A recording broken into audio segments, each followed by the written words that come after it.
God's plan and a reflection of His character, His love, and His desire for relationship with us. He created us to have a relationship with us and with each other. With that, He gave us an amazing ability to choose and to respond. But most of us choose our own way. And then we spend our lives trying to fill the voids that's missing as a result of our broken fellowship with Him.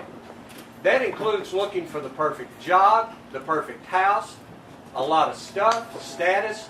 We even look for the perfect person to complete us. And that leaves us with a compulsion that never gets filled. So we live our lives chasing shadows. And in relationship, that means that if a certain person needs me, I'll be complete, or I have to have this person to be complete. And there's nothing further from the truth. God uses everything to reveal Himself and draw us to Him because He wants a relationship with us, and He wants us to grow up to be like Jesus. These two words are important today: opportunity and choice. God saw our need for companionship and fellowship, so He gave us animals. It didn't fill us. It wasn't enough, so He gave us each other. But we're not created to dominate over each other, but to live alongside each other. I believe one of the main purposes of marriage is our own personal growth through learning to love and care like God does. You've joined us today to share in the promises that Grace Ann Strip and Nathan Taylor are making to each other as they begin a life together. They're making a covenant before God and with each other to grow in their own character and to learn to love each other as Christ loves. Relationships can be a picture of what it's like for God to love us or what it's like to live totally without Him. It's up to us. Now, Nathan, Grace, by choosing to share your lives together, you can share and double all of your joys and happiness, or you can cut it down and make it a real long life. I hope that you'll choose the first. Are you coming today to give this woman to be married to this man? Please see.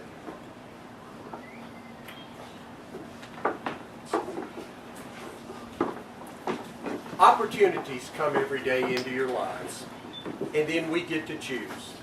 Our lives are a product of our choices and from our inside. Happiness is a choice, and that's brought about by what's going on inside of us. But do you know what? Misery is a choice too. Joy and abundance are a choice, but so are frustration and lack. Peace is a choice, so is worry. Loving each other is a choice, but so are selfishness, loneliness, alienation, neglect, and unforgiveness.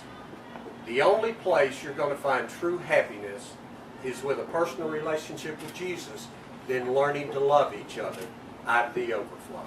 And that's why we're here today. Nathan, Grace Ann, you've chosen to come together to symbolize your love for each other. Today, you're choosing, along with your family and friends, through your commitment to continually learn how to work together and live together in Christ. Today's the first step towards a lot of work, but it can bring each of you an incredible amount of joy. You've joined your hands together, and now let's commit to each other. Nathan, will you commit today to love Grace Ann as Christ loved the church? Will you treat her as God's gift to you, respect her, comfort her, protect her, encourage her, and be true to her in all circumstances? Will you do your best to help her grow and encourage her to live out God's purposes? Grace, will you commit today to love Nathan? Will you treat him as God's gift to you? Respect him, comfort him, protect him, encourage him, and be true to him in all circumstances? Will you do your best to help him grow and encourage him to live out God's purposes? I do. Now, with this commitment, I want you to share your vows together with each other. Would you repeat after me? Say, I, Nathan, take you, Grace Ann, Take you, Grace Ann, to be my wife. to be my wife. I will love you at all times, I will love you at all times, in all circumstances. in all circumstances.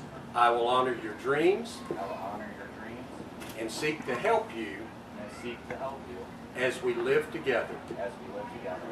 I will work to be loving, I will work to be loving, open, open, and serve you. and serve you. I make this promise to you.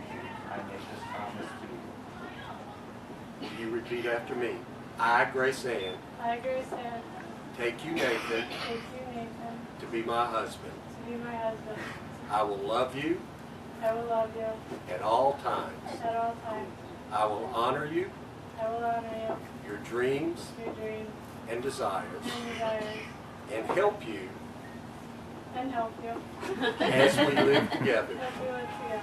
I will work to be loving, I will work to be loving, open, open, and serve you. and serve you. I make this promise to you. I make this promise to you. I happen to have the rings myself. I picked the guy's pocket on the way in. Rings have been used throughout eternity as symbols in a lot of different ways. And especially in weddings, they come. The metal, the purity of the metal, symbolizes the purity of your love for each other as we start. And it's also a circle, without ending, without beginning, which is the way that your love should be towards each other. Each day is a new day to choose to love each other. I tell couples all the time in counseling, you don't get to start over, but you do get to start again. And that's the way that the ring is. It starts again. Nathan, would you take this ring, place it on the third finger of her left hand, hold it in place, and repeat. Please accept this ring. Say, please accept this ring Please accept this ring as a symbol of my love, as a symbol of my love, my life, my life, and my commitment. and my commitment. Grace, will you take this ring, place it on the third finger of his left hand, hold it in place, and repeat after me. Please accept this ring Please accept this ring as a symbol as a symbol of my love, of my love, my life, my life, and my commitment. and my commitment.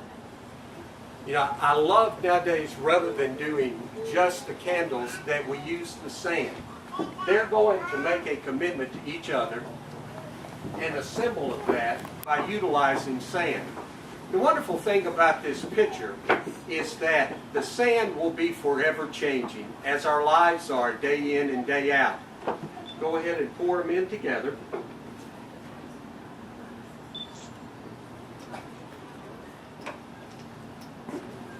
And just like they're bringing together new families, their family values, their own preferences, their own choices, they're going to mix together every day, and that sand is going to gently pour out and make a new configuration. And they're going to move this thing a number of times in their lifetime, and it's never going to be the same. So it is with our own lives. I would coin a goofy term, but some of you aren't old enough to remember the soap opera. Now, I am actually. step forward and join hands together. In Christ, we've been blessed exceedingly abundantly, more than we can ever ask or imagine. Because of that, I encourage you to take advantage of the daily opportunity of grace and mercy. Choose to be Christ-like in your thoughts, in your attitudes, in your feelings, and your actions to each other. Respond. Don't react. Be patient. Be kind. Understand each other. Forgive. Bear with each other. Keep a short record of wrongs, but a big list of those things that you've done right and you've enjoyed together.